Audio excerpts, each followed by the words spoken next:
Hello student, welcome back to my your channel Samrat academy. Student, जितने बच्चे सुबह विज्ञान का पेपर देने वाले थे, विज्ञान का एक वायरल पेपर सुबह सुबह लेकर आ गया। मेरे पास जो सुबह सुबह यह पेपर वायरल हुआ है और मैं इसका सोल्यूशन आप लोगों को बता रहा हूं। 824 सीक्यू कोड है मेरे प्यारों चो।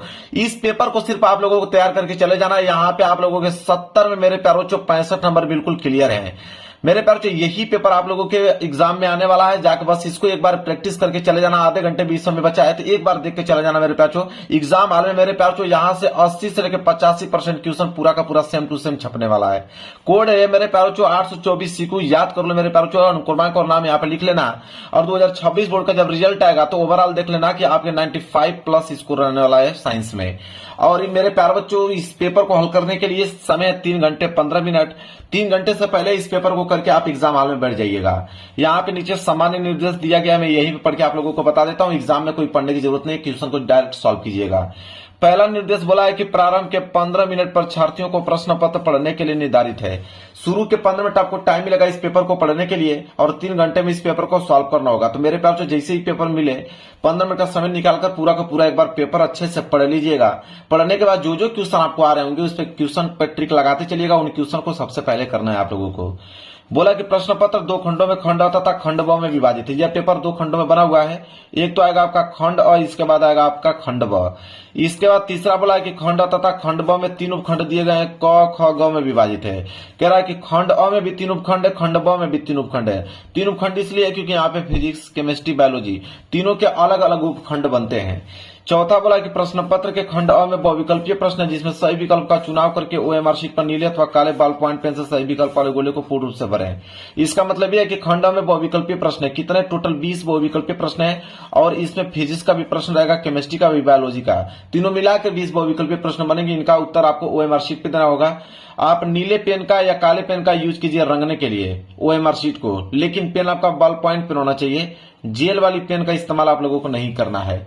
इसके बाद कह रहा है कि खंड अ में बहुविकल्पीय प्रश्न है तो प्रत्येक प्रश्न के लिए 1 अंक निर्धारित है। बोला कि एक प्रश्न 1 नंबर के लिए पूछा जाएगा, तो आपके पास 20 बहुविकल्पीय प्रश्न है जो कि 20 नंबर के लिए पूछे जाएंगे।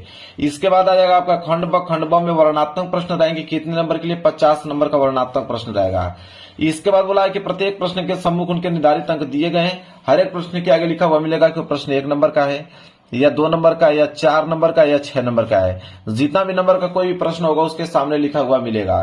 फिर बोला है कि खंड ब के प्रत्येक उपखंड के सभी प्रश्न एक साथ करना आवश्यक है और प्रत्येक उपखंड नए पृष्ठ से प्रारंभ किया जाए। 3 उपखंड देगा, क ख ग, मतलब फिजिक्स, केमिस्ट्री, बायोलॉजी। तीनों के अलग अलग खंड आपको करने हैं। तीनों के अलग अलग नए पेज से आप लोगों को हल करना है। इसके बाद सभी प्रश्न अनिवार्य है। इसमें जितने भी प्रश्न दिए गए सारे प्रश्न करना अनिवार्य है। तो ये था निर्देश पूरा डिटेल में पढ़ के मैंने आप लोगों को बता दिया। पेपर इधर से स्टार्ट हो रहा है, मैं दिखाता हूं, बस पूरा सोल्यूशन देख के चले जाना। आपके मेरे पास जो 70 में 65 नंबर बिल्कुल क्लियर है। देखिए मेरे प्यारों, जो पेपर यहाँ से स्टार्ट है, सबसे पहले आया है यहाँ पे खंड अ। और खंड अ में देखिए यहाँ पे बहुविकल्पीय प्रश्न है। 20 बहुविकल्पीय प्रश्न रहेंगे इसमें।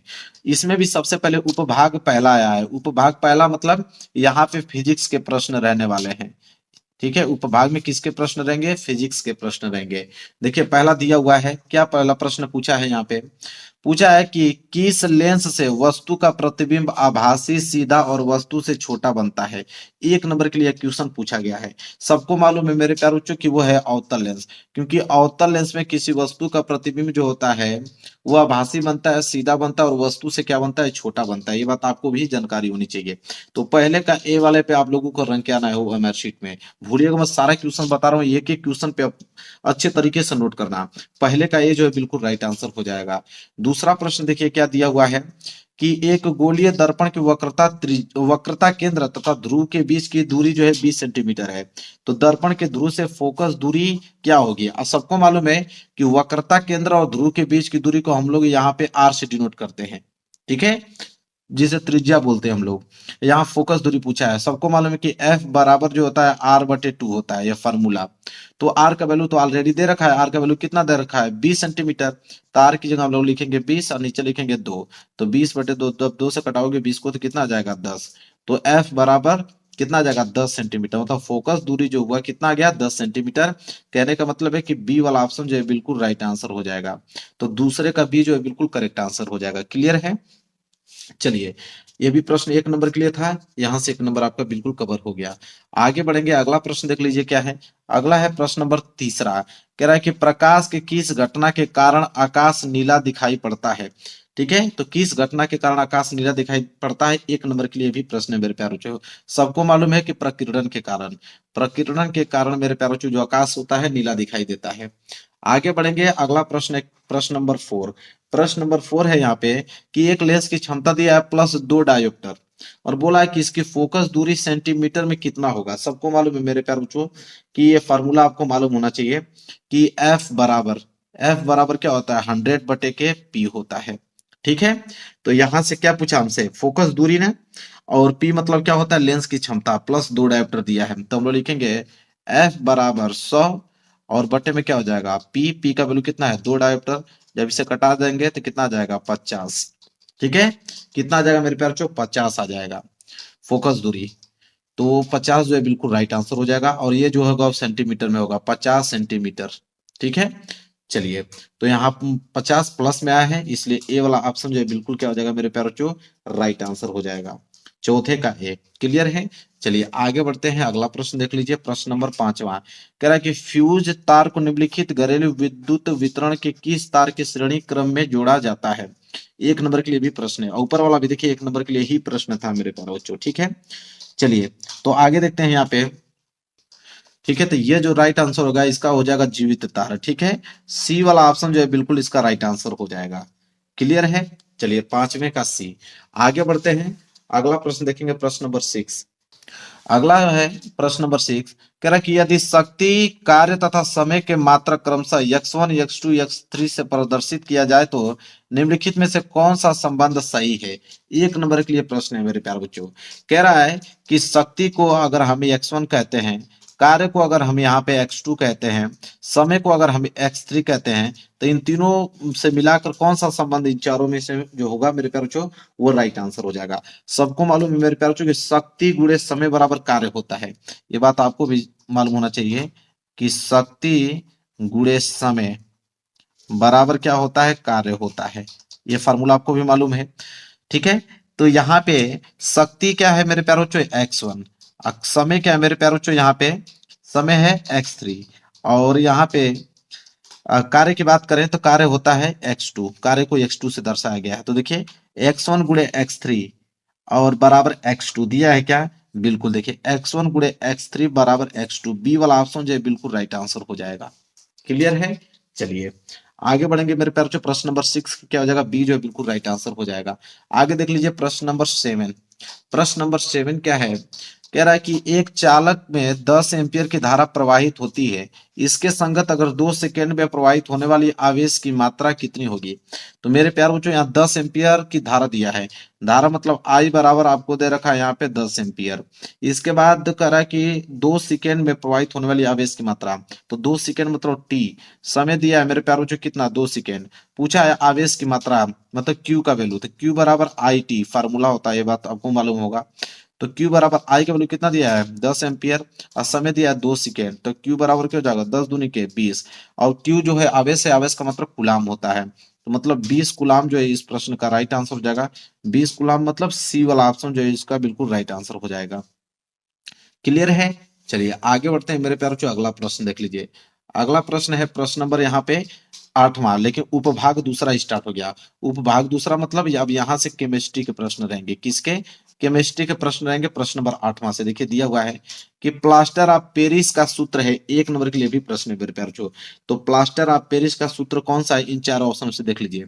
तो वो है मेरे प्यारों कि CaSO4 हाफ H2O। ठीक है, क्या है, CaSO4 हाफ H2O, ए वाला जो है बिल्कुल राइट आंसर हो जाएगा, प्लास्टर ऑफ पेरिस का सूत्र, याद रखिए भूलिएगा मत एग्जाम में।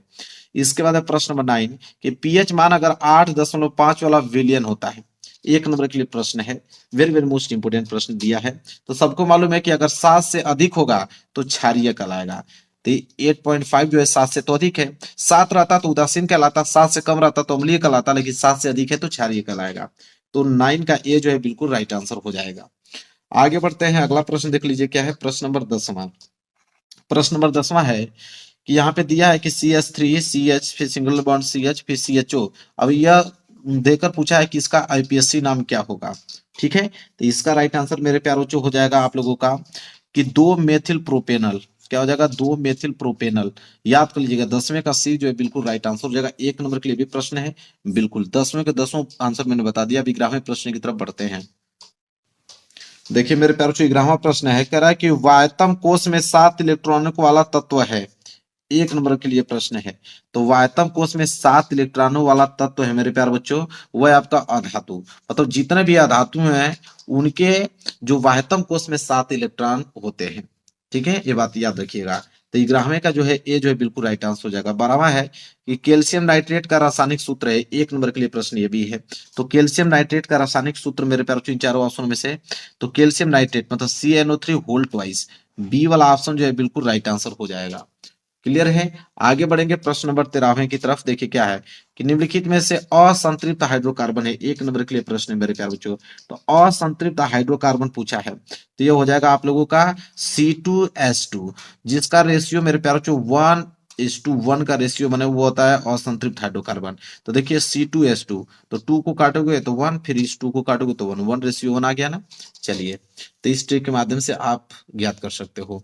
आगे बात करते हैं उपभाग तीसरा। इसमें जो है वो बायोलॉजी के प्रश्न रहेंगे। अब प्रश्न नंबर 14वां से यहाँ पे स्टार्ट है। क्या है कि रक्त दाब नापा जाता है। 1 नंबर के लिए प्रश्न पूछा गया है। ये बात सबको मालूम है कि रक्त दाब नापा जाता है किससे? तो स्फाइग्नोमीटर से। ठीक है, तो ए वाला ऑप्शन जो है बिल्कुल राइट आंसर हो जाएगा, स्फाइग्मोमेनोमीटर। ठीक है, तो ए वाला ऑप्शन जो है बिल्कुल इसका राइट आंसर हो जाएगा। आगे बात करते हैं प्रश्न नंबर 15वां। निम्नलिखित में से कौन सा पादप हार्मोन्स है? 1 नंबर के लिए प्रश्न है। तो कौन सा पादप जो है हार्मोन्स है वो है आपका साइटोकाइनिन। साइटोकाइनिन मतलब 15वें का सी जो है बिल्कुल राइट आंसर हो जाएगा, साइटोकाइनिन। आगे देखते हैं 16वां प्रश्न। देखिए क्या है, एक लिंगी पुष्प है। 1 नंबर के लिए प्रश्न है। तो एक लिंगी इन चारों में से कौन सा पुष्प है? वो है पपीता। पपीता जो एक लिंगी पुष्प के अंतर्गत आता है। बी वाला ऑप्शन जो है इसका राइट आंसर हो जाएगा, 16वें का बी। आगे बढ़ेंगे अगले प्रश्न की तरफ, प्रश्न नंबर 17। चलिए देखिए प्रश्न नंबर 17वां क्या है मेरे प्यारे बच्चों, कह रहा है कि पूर्ण जनन का उदाहरण है। 1 नंबर के लिए भी प्रश्न है। तो पूर्ण जनन का उदाहरण जो है मेरे प्यारे बच्चों यहाँ पे वो 2 ऑप्शन है, एक हाइड्रा भी है, एक प्लेनेरिया भी है।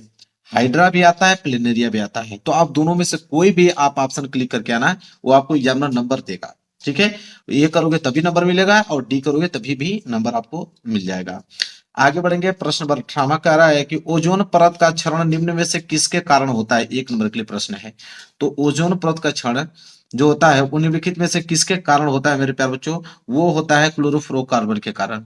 क्लोरोफ्लोरोकार्बन के कारण होता है। डी वाला ऑप्शन जो बिल्कुल राइट आंसर हो जाएगा। ठीक है, आगे बढ़ेंगे। देखिए अगला प्रश्न है प्रश्न नंबर 19वां। प्रश्न नंबर 19वां है कि प्राकृतिक पारितंत्र है। 1 नंबर के लिए प्रश्न यह है। तो प्राकृतिक पारितंत्र है मेरे प्यारे बच्चों है आपका वन। क्या है?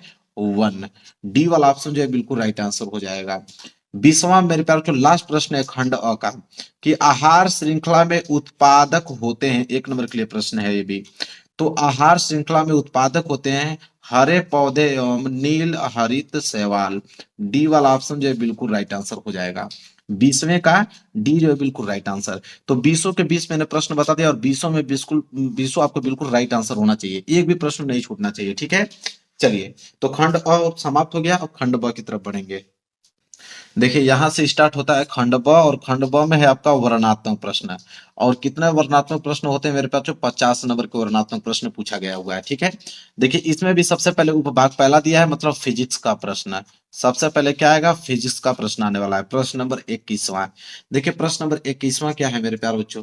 प्रश्न नंबर 21वां है कि दृष्टि दोष किसे कहते हैं। बोला है कि PQR 3 व्यक्तियों में दृष्टि दोष के निवारण में प्रयुक्त लेंसों के नाम लिखिए यदि। ठीक है, क्या बोला है यहाँ पे? पहला प्रश्न इसमें दिया हुआ है कि P केवल निकट की वस्तु को स्पष्ट देख पाता है परंतु दूर की वस्तु को नहीं। तो कह रहा है कि P जो है केवल निकट की दृष्टि को स्पष्ट देख पाता है, दूर की वस्तु को नहीं देख पाता है, तो उसके आंखों में कौन सा दोष होगा? तो देखिए निकट की वस्तु होती है तो हम लोग लिखेंगे इसका आंसर। देखिए मैं लिख के लेके आया हूं कि साइंस पेपर सोल्यूशन 824 IP। ठीक है, तो देखिए 21वां। तो 21वां को पहला लिखेंगे, P निकट दृष्टि दोष से पीड़ित है, इसके निवारण के लिए उचित फोकस दूरी अवतल लेंस का प्रयोग करना चाहिए। मेरे प्यारे बच्चों इसमें प्रश्न यह बोला है कि निकट की वस्तु स्पष्ट दिखाई देती है तो उसकी आंखों में निकट दृष्टि दोष है, क्योंकि निकट दृष्टि दोष में क्या होता है कि निकट की वस्तु तो स्पष्ट दिखाई देती है परंतु दूर की वस्तु स्पष्ट दिखाई नहीं देती है। तो भाई पी जो है निकट दृष्टि दोष से पीड़ित व्यक्ति है और इसके निवारण के लिए मेरे प्यारे बच्चों अवतल लेंस का प्रयोग होगा। ठीक है, वहीं अगर दूसरे प्रश्न की बात करें तो बोला है कि क्यू केवल दूर की वस्तु को स्पष्ट देख पाता है परंतु निकट की वस्तु को नहीं। तो जस्ट उल्टा हो गया, मतलब दूर दृष्टि दोष इसके आंखों में होगा, जाहिर सी बात है। तो इसका आंसर कैसे लिखोगे पहले देखो। तो इसका आंसर आप लिखोगे कि क्यू जो है दूर दृष्टि दोष से पीड़ित है और इसके निवारण के लिए उचित फोकस दूरी वाले उत्तल लेंस का प्रयोग करना चाहिए। तो निकट दृष्टि दोष के लिए अवतल लेंस और दूर दृष्टि दोष के लिए उत्तल लेंस। क्लियर है। चलिए आगे देखेंगे, एक प्रश्न दिया है और कह रहा है कि आर न तो दूर की वस्तु को और न ही निकट की वस्तु को स्पष्ट देख पाता है। तो कोई व्यक्ति है जो न दूर की वस्तु देख पा रहा है न निकट दृष्टि दोष मतलब निकट की वस्तु को देख पा रहा है, तो उसकी आंखों में कौन सा दोष होगा। तो देखिए हम लोग लिखेंगे आर जो है जरा दृष्टि दोष से पीड़ित है, इसके निवारण के लिए उसे द्विफोकसी लेंसों का प्रयोग करना चाहिए।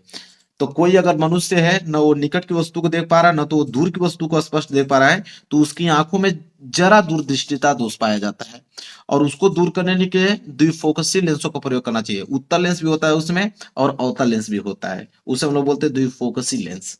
ठीक है, क्लियर है। चलिए प्रश्न नंबर 21वां जो है बिल्कुल कंप्लीट हो गया। अब देखिए प्रश्न नंबर 22वां मेरे प्यारे बच्चों। देखिए प्रश्न नंबर 22वां जो है वह है कि जल तथा कांच में प्रकाश की चाल क्रमशः 2.25 गुणे 10 पे पावर 8 मीटर प्रति सेकेंड है तथा 2.010 गुणे 10 पे पावर 8 मीटर प्रति सेकेंड है। निम्नलिखित अपवर्तनांक की गणना कीजिए। 4 नंबर के लिए प्रश्न है। पहला हमें बताना है कि पानी के सापेक्ष कांच का अपवर्तनांक क्या होगा। दूसरा बताना है कि वायु के सापेक्ष कांच का अपवर्तनांक क्या होगा। देखिए मेरे प्यार बच्चों कैसे इसको हल करेंगे। क्वेश्चन बहुत आसान है। इसमें बोल रखा है मेरे प्यार बच्चों कि जल में प्रकाश की चाल दिया हुआ है और कांच में भी प्रकाश की चाल दिया हुआ है। तो देखिए जल में प्रकाश की चाल, तो जल में प्रकाश की चाल को हम लोग लिखेंगे यू डब्ल्यू से। तो यू जो है वह है आपका प्रकाश की चाल को डिनोट करता है और डब्ल्यू मतलब वाटर मतलब जल। तो जल में प्रकाश की चाल दिया हुआ है कितना, तो दे रखा है यहाँ पे 2.25 गुणे 10 पे पावर 8 मीटर प्रति सेकेंड दे रखा है। क्लियर है। चलिए इसके बाद कांच में भी प्रकाश का चाल दिया हुआ है कांच, तो इसको कैसे लिखेंगे। इसको लिखेंगे मेरे प्यारे बच्चों, तो इसे लिखे हम लोग वी जी। अरे मैं यू बनाया, ये वी होता है, वेग जो है वी से डिनोट होता है। तो ये आपका वी डब्ल्यू है, ये आपका वी जी। वी मतलब है आपका प्रकाश की चाल को डिनोट करता है और जी है जो मेरे प्यारे बच्चों जी मतलब ग्लास, ग्लास मतलब कांच। तो कांच में प्रकाश की चाल तो हम लिखेंगे वी जी। तो इसका मतलब हो जाएगा कांच में प्रकाश की चाल। तो कांच में प्रकाश की चाल दे रखा है यहाँ पे 2.0 गुणे 10 पे पावर 8 मीटर प्रति सेकेंड दे रखा है। ठीक है, तो जो दे रखा है वही मैंने नोट किया। ठीक है, आप बोला है मेरे प्यारे बच्चों कि निम्नलिखित अपवर्तनांक की गणना कीजिए। तो सबसे पहले हम लोग क्या निकालेंगे, अपवर्तनांक। पहले हम लोग निकालेंगे पानी का अपवर्तनांक कितना है, फिर कांच का अपवर्तनांक कितना है। तो सबसे पहले हम निकालेंगे पानी का अपवर्तनांक, तो इसको हम लोग लिखेंगे म्यू डब्ल्यू से। ठीक है, अपवर्तनांक को हम लोग म्यू से डिनोट करते हैं। तो लिखेंगे यहाँ पे मेरे प्यारे बच्चों कि म्यू डब्ल्यू, इसका मतलब होगा कि जल का अपवर्तनांक, मतलब जल मतलब पानी का अपवर्तनांक। तो पानी का अपवर्तनांक कैसे निकलेगा, तो म्यू डब्ल्यू बराबर मेरे प्यारे बच्चों एक फार्मूला होगा यहाँ पे कि म्यू डब्ल्यू बराबर सी बटे में वी डब्ल्यू। सी मतलब निर्वात में प्रकाश की चाल। तो निर्वात में प्रकाश की चाल कितना होता है सबको मालूम है, 3 गुणे 10 पे पावर 8 मीटर प्रति सेकेंड होता है। ठीक है, और यहाँ पे मेरे प्यारे बच्चों जल में प्रकाश की चाल दे रखा है कितना यहाँ पे, तो 2.25 गुणे 10 पे पावर 8 मीटर प्रति सेकेंड दे रखा है। तो यहाँ पे क्या होगा कि 10 पे पावर 8 मीटर प्रति सेकेंड से 10 पे पावर 8 मीटर प्रति सेकेंड कैंसिल हो गया। तो बचा क्या, ऊपर 3 और नीचे बच गया 2.25। जब इसको हल करेंगे मेरे प्यारे बच्चों तो आ जाएगा आपका 1.12 आ जाएगा। ये आ गया अपवर्तनांक। ठीक है, किसका, तो जल का या पानी का अपवर्तनांक कितना आ गया। इसी तरह मेरे प्यारे बच्चों हम लोग कांच का अपवर्तनांक निकालेंगे। कांच का अपवर्तनांक मतलब कि म्यू जी का। ठीक है, तो म्यू जी बराबर क्या हो जाएगा, सी बटे वी जी। ठीक है, तो यहां से हो जाएगा सी का वैल्यू क्या है, निर्वात में प्रकाश की चाल 3 गुणे 10 पे पावर 8 मीटर प्रति सेकेंड ही होगा। और बटे में वीजी, मतलब कि कांच में प्रकाश की चाल कितना दे रखा है, 2 गुणे 10 पे पावर 8 मीटर प्रति सेकंड दे रखा है। तो यहां से क्या होगा कि 10 पे पावर 8 मीटर प्रति सेकंड से 10 पे पावर 8 मीटर प्रति सेकंड कैंसिल हो जाएगा। बचेगा क्या, ऊपर 3 और नीचे 2। जब इसे हल करोगे तो आ जाएगा 1.5। ये आ गया मेरे पास जो कांच का अपवर्तनांक। अब हम क्वेश्चन सॉल्व करेंगे। तो पहला प्रश्न यहाँ में क्या बोला है, तो पहला बोला है कि पानी के सापेक्ष कांच का अपवर्तनांक। तो पानी के सापेक्ष कांच का अपवर्तनांक, तो इसको कैसे लिखेंगे, तो पानी के सापेक्ष कांच का, तो यहाँ लिखेंगे पानी मतलब वाटर, तो पानी के सापेक्ष कांच का अपवर्तनांक ऐसे लिखेंगे हम लोग।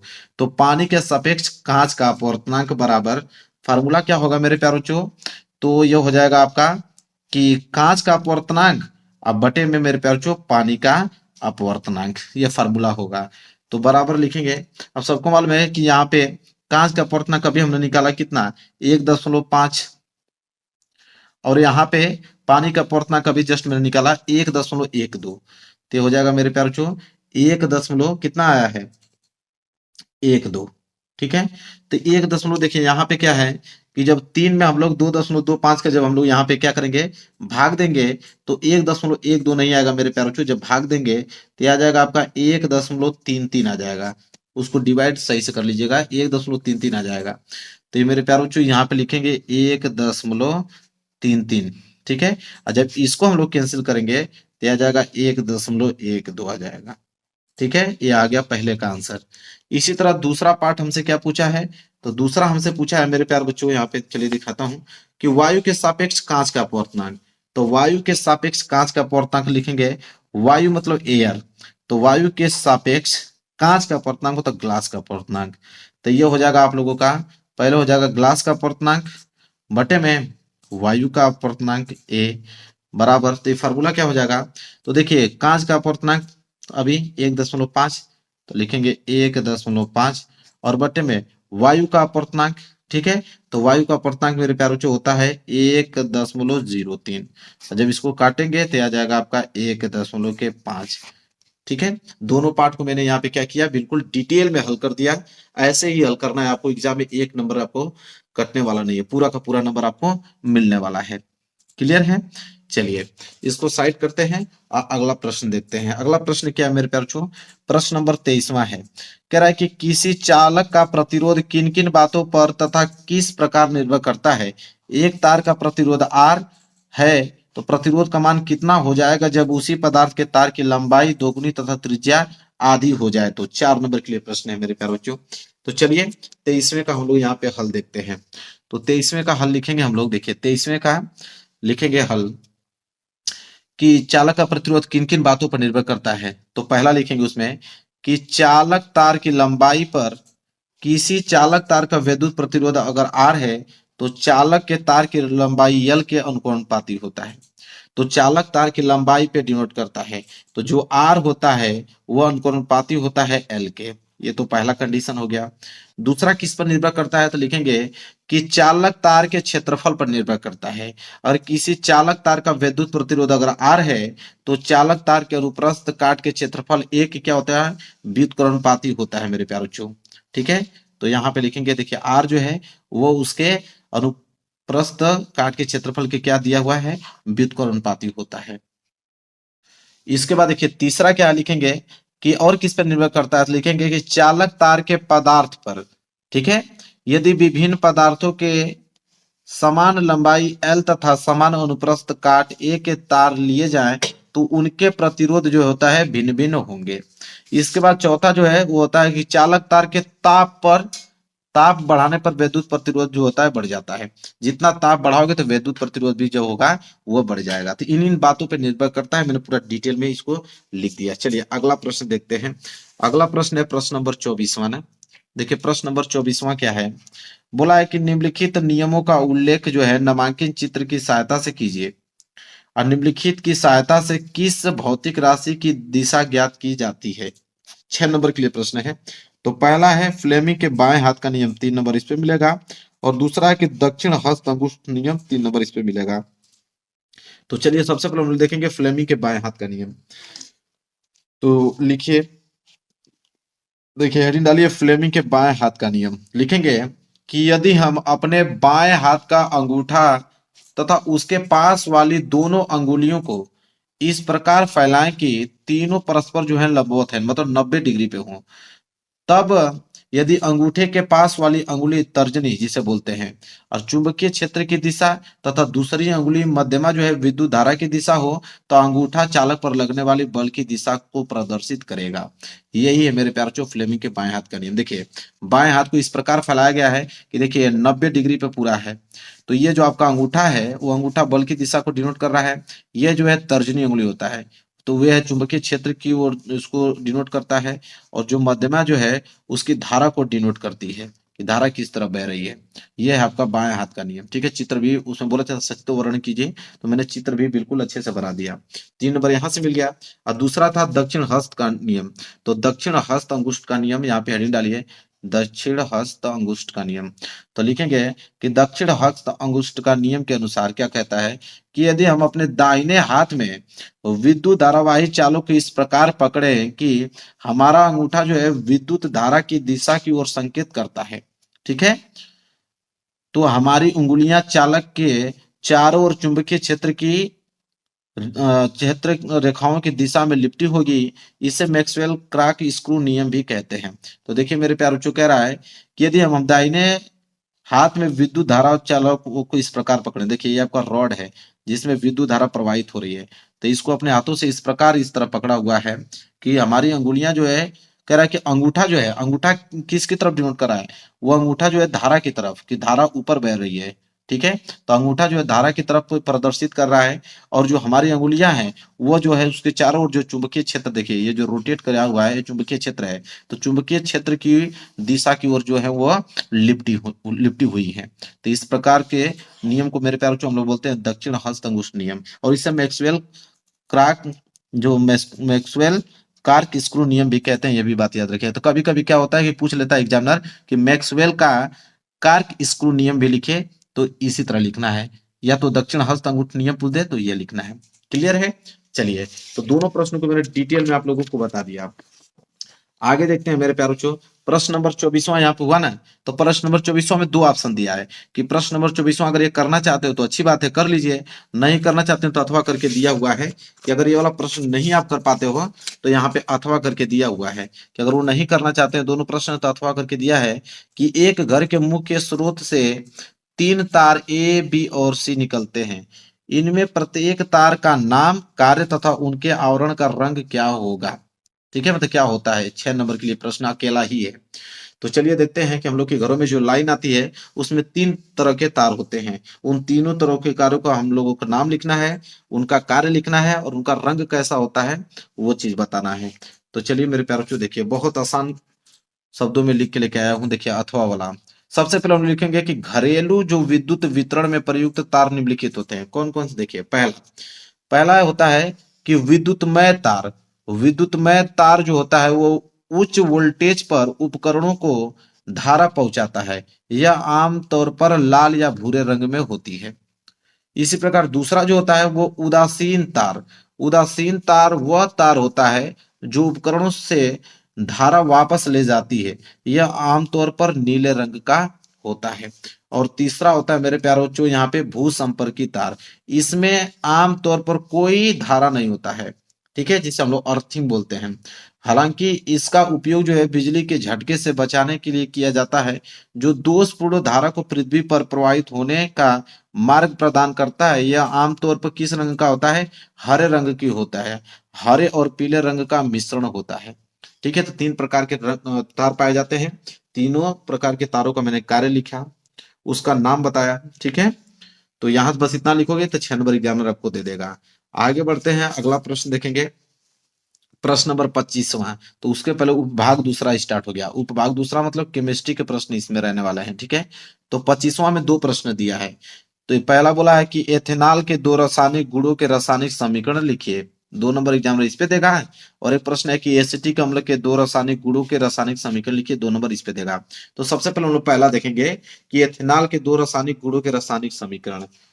तो देखिए 25वें का पहला, तो 2 बोला है ना, 2 रासायनिक समीकरण। तो 25वें का पहला में हम लोग पहला लिखेंगे कि क्षार धातुओं से क्रिया एथिल एल्कोहल की क्रिया जो है क्षार धातुओं जैसे अगर हम सोडियम से पोटेशियम आदि के साथ कराने पर इसके OH मतलब H परमाणु इन धातुओं द्वारा विस्थापित हो जाता है तथा हाइड्रोजन गैस मुक्त होती है।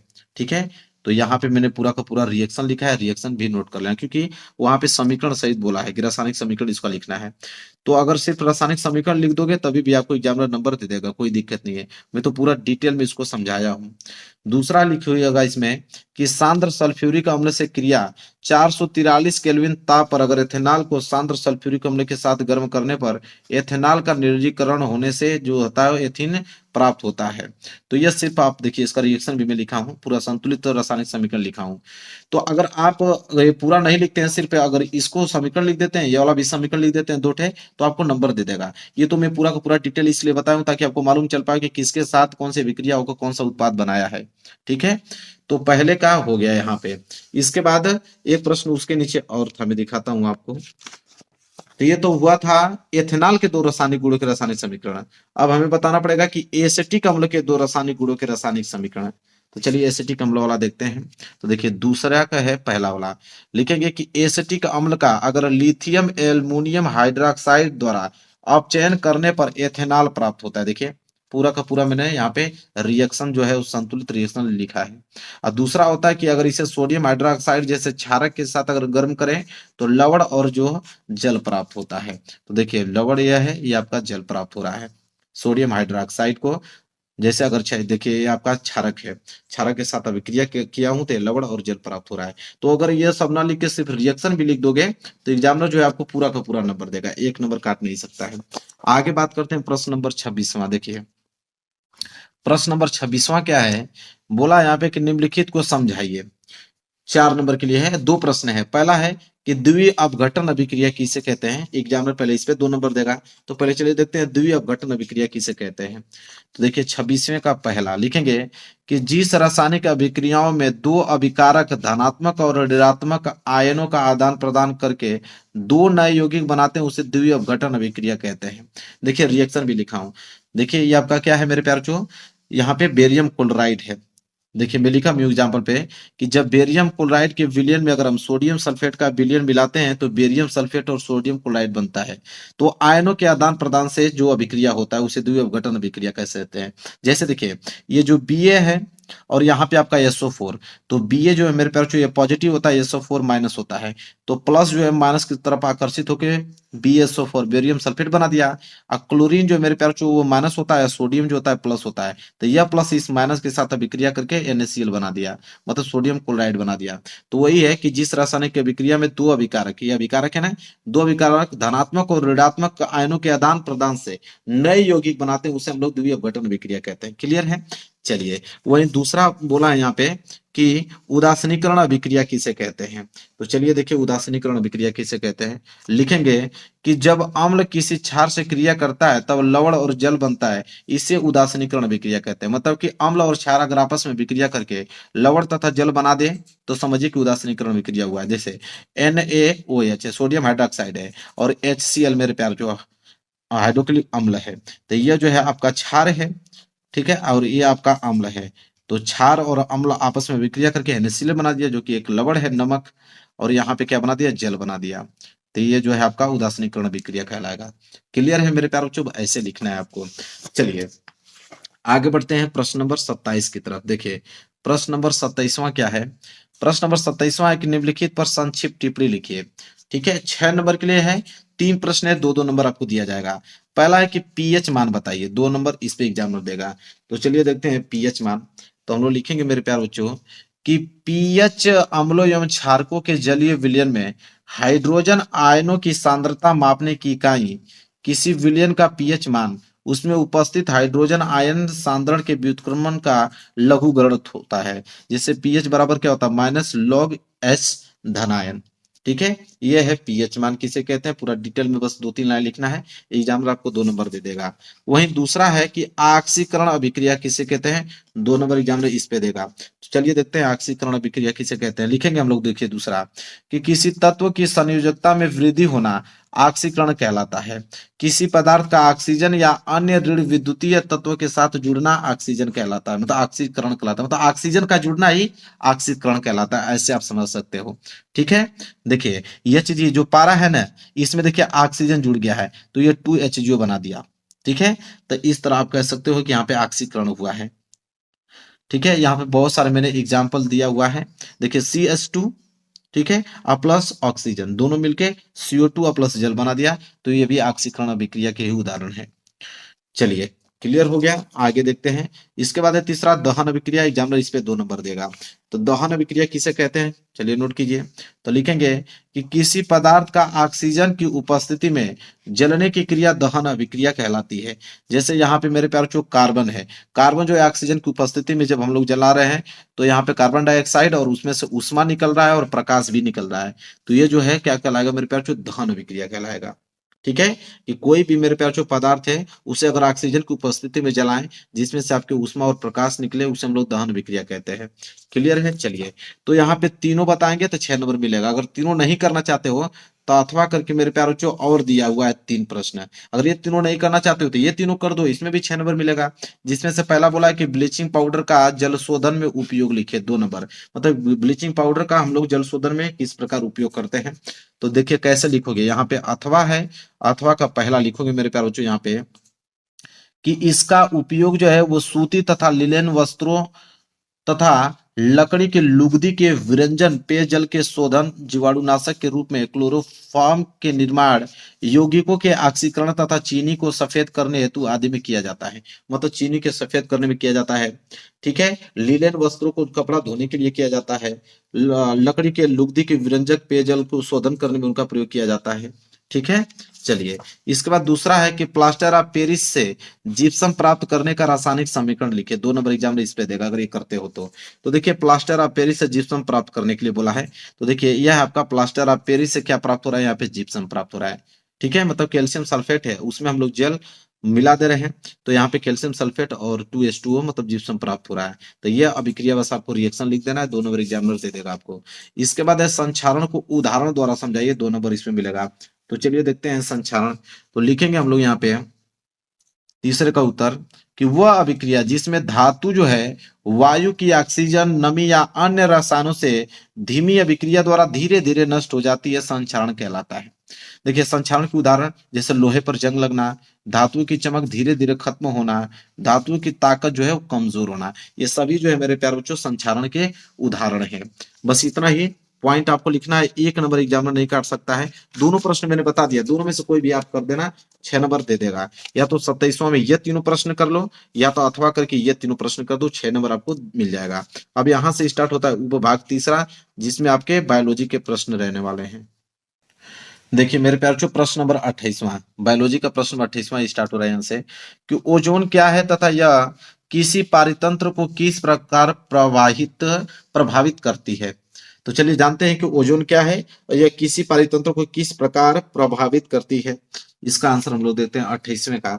तो लिखेंगे यहां से हम लोग कि ओजोन जो है ऑक्सीजन का एक अपर रूप है। इसका एक अणु ऑक्सीजन के 3 परमाणुओं से मिलकर बना होता है और इसका अणु सूत्र क्या होता है, O3।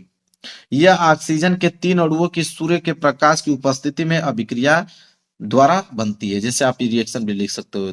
ठीक है, ये रिएक्शन जो है उतार लीजिएगा वहां पे।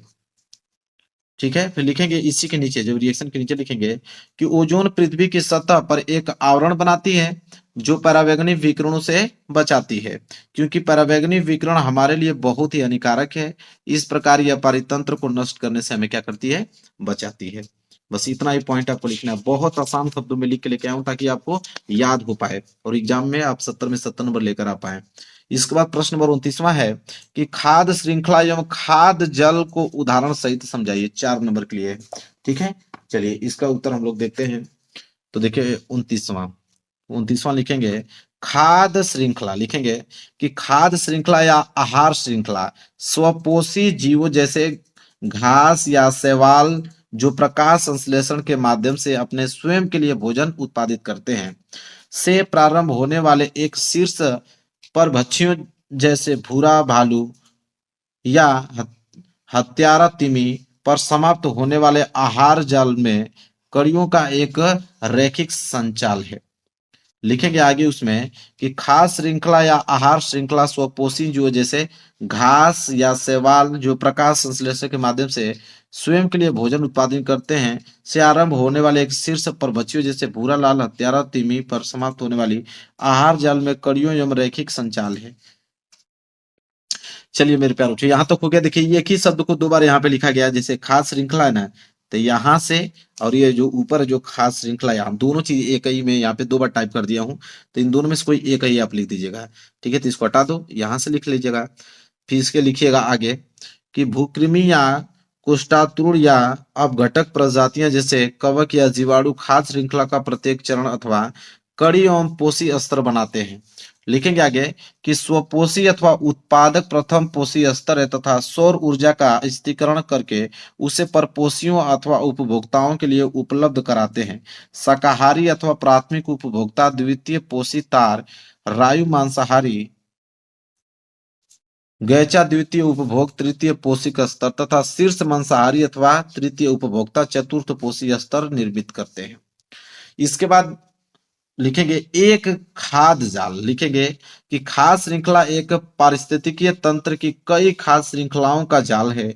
मूल रूप से खाद्य जाल एक निश्चित समय में एक पारिस्थितिकीय तंत्र के भीतर खाद्य संबंधों का प्रतिनिधित्व करता है। खाद्य जाल खाद्य श्रृंखला एक पारिस्थितिकीय तंत्र में सभी खाद्य श्रृंखलाओं का परस्पर संबंध है और एक पारिस्थितिकीय समुदाय में भोजन अनुक्रम तथा ऊर्जा हस्तांतरण का प्रतिनिधित्व करता है। चूंकि खाद्य श्रृंखला में कई खाद्य श्रृंखलाएं एक साथ जुड़ी हुई हैं, यह पारिस्थितिकीय अंत क्रियाओं की जांच के लिए एक महत्वपूर्ण उपकरण प्रदान करता है जो ऊर्जा प्रवाह और शिकारी शिकार संबंध को परिभाषित करता है। ठीक है, तो इतना आपको लिखना है। तो थोड़ा बड़ा आंसर में इसका लिखा हूं, आपको उसे याद करना पड़ेगा कि खाद्य श्रृंखला में खाद्य जल को उदाहरण द्वारा समझाइए। तो मैंने खाद्य श्रृंखला भी बताया और खाद्य जल। अगर इससे ज्यादा शॉर्टकट सोल्यूशन मिल रहा होगा तो वहां से जरूर उसको नोट कर लीजिएगा, ये कुछ ज्यादा ही बड़ा मैं लिखा हूं। तो जहां से अगर आपको इसको आंसर मिल सकता है वहां से आप लिख के इसको याद कर लेना, अगर ये वाला कठिन लग रहा है आपको आंसर तो। इसके बाद आगे बढ़ेंगे तीसरा कि निम्नलिखित पर संक्षिप्त टिप्पणी लिखिए, 4 नंबर के लिए है। मतलब इसमें दो प्रश्न है। क वाला कि कायिक प्रवर्धन किसे कहते हैं, 2 नंबर 11 नंबर इस पे देगा, और मुकुलन किसे कहते हैं 2 नंबर इस पे देगा। तो चलिए देखते हैं कायिक प्रवर्धन और मुकुलन दोनों। तो देखिए तीसरे का ए कायिक प्रवर्धन। तो कायिक प्रवर्धन किसे कहते हैं, लिखेंगे कि प्रजनन की वह विधि जिसमें पौधों के कुछ भाग जैसे जड़ तना तथा पत्तियों उपयुक्त परिस्थितियों में विकसित होकर नया पौधा उत्पन्न करते हैं, कायिक प्रवर्धन कहलाता है। और इस विधि से उत्पन्न सभी पौधे जो है आनुवंशिक रूप से जनक पौधे के समान ही होते हैं। जैसे उदाहरण में समझ सकते हो गन्ना, गुलाब, अंगूर आदि। यह पद्धति केला, संतरा, गुलाब एवं चमेली जैसे उन पौधों के लिए सभी उपयोगी होती हैं जो बीज उत्पन्न करने की क्षमता खो चुके होते हैं। तो यह है कायिक प्रवर्धन। दूसरा था मुकुलन। लिखे मुकुलन कि मुकुलन की प्रक्रिया बहुकोशिकीय जीवों में होने वाली वह प्रक्रिया है जिसमें एक मुकुलन यानी अंकुर जनक जीव पैदा होते हैं और विकसित होकर अलग हो जाते हैं। वहीं इससे उल्ट खंडन की प्रक्रिया में बहुकोशिकीय जीवों के टुकड़े थोड़े परिपक्व होने पर अलग हो जाते हैं। आगे वह खुद को विकसित करते हैं और खंडन की प्रक्रिया जानवरों और पौधों में होते हैं। तो ये जो है मुकुलन हो गया, ये कायिक प्रवर्धन हो गया। दोनों का मैंने उदाहरण से बता दिया, उसको नोट कर लीजिएगा। आगे बढ़ते हैं। ठीक है, अगला देखिए उसी में देखिए मुकुलन में थोड़ा सा पॉइंट और बचा है, उसमें आप चाहोगे तो ऐड कर सकते हो कि मुकुलन या ब्लास्टोजेनिस के रूप में जाना जाने वाला अलैंगिक प्रजनन तब होता है जब कोशिकाएं एक विशिष्ट साइट पर विभाजित होती हैं ताकि एक नए जीव को एक विकास या कली से बनाया जा सके। उदाहरण के लिए एक कली खमीर कोशिकाओं को भरने वाले छोटे बल्बस फलाव के लिए एक शब्द है। अलैंगिक प्रजनन मूल जीव के क्लोन बनाता है जो उपरिवर्तन को छोड़कर आनुवंशिक रूप से मूल के समान होते हैं। ठीक है, चलिए आगे देखेंगे। प्रश्न नंबर यहाँ पे 31, प्रश्न नंबर 31 है यहाँ पे कि मानव मस्तिष्क की रचना एवं क्रियाविधि को संक्षिप्त वर्णन कीजिए, 6 नंबर के लिए है। ठीक है, तो पहले चले देखते हैं मानव मस्तिष्क। तो लिखेंगे सबसे पहली हेडिंग आपकी क्या रहेगी, मस्तिष्क रहेगा। मस्तिष्क में लिखिएगा इसमें कि मानव मस्तिष्क अत्यंत विकसित कोमल अंग है जो खोपड़ी की हड्डियों में सुरक्षित रहता है। इसके चारों ओर 3 झिल्लियां होती हैं जो एक तरल पदार्थ से घिरी रहती हैं। मस्तिष्क के प्रमुख 3 भाग होते हैं, कौन कौन से? एक होता है अग्र मस्तिष्क, दूसरा होता है मध्य मस्तिष्क, तीसरा होता है पश्च मस्तिष्क। ठीक है, आप देख भी सकते हो, मैं यहाँ पे डायग्राम भी इसका पूरा का पूरा बना के लेके आया हूँ। सबसे पहले होता है अग्र मस्तिष्क, इसको हेडिंग डाल के लिखेंगे। अग्र मस्तिष्क में लिखेंगे कि पूरे मस्तिष्क का 2/3 भाग जो है अग्र मस्तिष्क ही जाता है। यह मस्तिष्क का प्रमुख भाग है, इसलिए कई लोग इसे बड़ा मस्तिष्क भी कहते हैं। इसमें 2 हिस्से होते हैं, एक होता है कि प्रम मस्तिष्क तथा डाइएनसिफेलॉन। तो पहला होता है प्रमस्तिष्क। तो चलते हैं देखते हैं प्रमस्तिष्क क्या होता है। लिखेंगे इसमें कि प्रमस्तिष्क निपुणता, बुद्धिमत्ता, चेतना और स्मरण शक्ति का आधार है। आंख, नाक, कान, त्वचा और जिह्वा नामक 5 केंद्रियों की ज्ञानेंद्रियों का सीधा सीधा संबंध इसी से होता है। यही उनमें से प्राप्त प्रेरणाओं का विश्लेषण और संयोजन करता है। ऐच्छिक क्रियाओं को कराने वाला मुख्य तंत्र यही है। इसी के कारण हम घृणा, द्वेष, प्रेम, सहानुभूति आदि संवेदनाओं को प्रकट करते हैं। यही हमें नई पुरानी बातों को याद कराता है या भुला देता है। यह बाहर से भूरा और भीतर से सफेद होता है। फिर इसका लिखेंगे प्रमस्तिष्क में 2 गोलार्ध होते हैं जिन्हें सेरिब्रम गोलार्ध कहते हैं। इनमें गहरी दरारें सी होती हैं जो इसे विभिन्न चारों भागों में बांट देती हैं। वे भाग हैं फ्रंटल पाली, पेराइटल पाली, टेपोरल पाली और ऑक्सीपिटल पाली। ठीक है, इसके बाद लिखेंगे इसमें पहला फ्रस्टल पाली। लिखेंगे इसके द्वारा मांसपेशियों पर नियंत्रण रखा जाता है। यह ऐच्छिक पेशिकाओं की क्रियाओं का आधार होता है। इसके बाद दूसरा होता है पेराइटल पाली। लिखेंगे इसका संबंध हमारी संवेदनाओं से होता है जो स्पर्श, गंध, तापमान, दर्द आदि संवेदनाओं को कराने वाला यही भाग होता है। तीसरा होता है ऑक्सीपिटल पाली। लिखेंगे इसका संबंध जो है हमारी दृष्टि से है। यह दृश्य संवेदनाओं को क्या करता है, वो ग्रहण करता है। और डी वाला है कि टेपोरल पाली। लिखेंगे इसका संबंध जो है वो सुनने से है। हम इसी की सहायता से विभिन्न ध्वनियों सुन पाते हैं और इनमें भेद कर सकते हैं। ठीक है, लिखेंगे डाइनसिफेनॉल मस्तिष्क यह भाग है अत्यंत महत्वपूर्ण कार्य कराता है। इसमें जो है उपस्थित थैलेमस हमें दर्द, ठंडा, गर्म, चुभन, जलन आदि का एहसास कराता है और इसी भाग में उपस्थित हाइपोथैलम हमारी भूख, प्यास, घृणा, प्यार, ताप आदि पर नियंत्रण करता है। यही भाग वसा और कार्बोहाइड्रेट के उपापचय पर भी नियंत्रण करता है।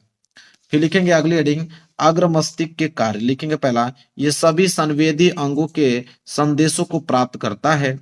दूसरा लिखेंगे ये सभी पेशियों, ग्रंथियों, अंगों को उचित कार्यवाही का आदेश देता है। इसके बाद है तीसरा कि यह उद्दीपनों और क्रियाओं के बीच संतुलन करता है।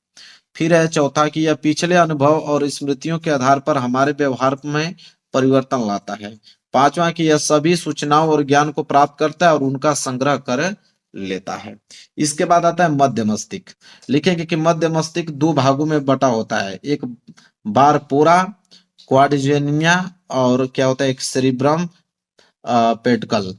बारपोरा क्वाड्रिजेमिना में 4 ठोस पिंड होते हैं पर सेरिब्रम पेडकल में अनेक तंतु होते हैं।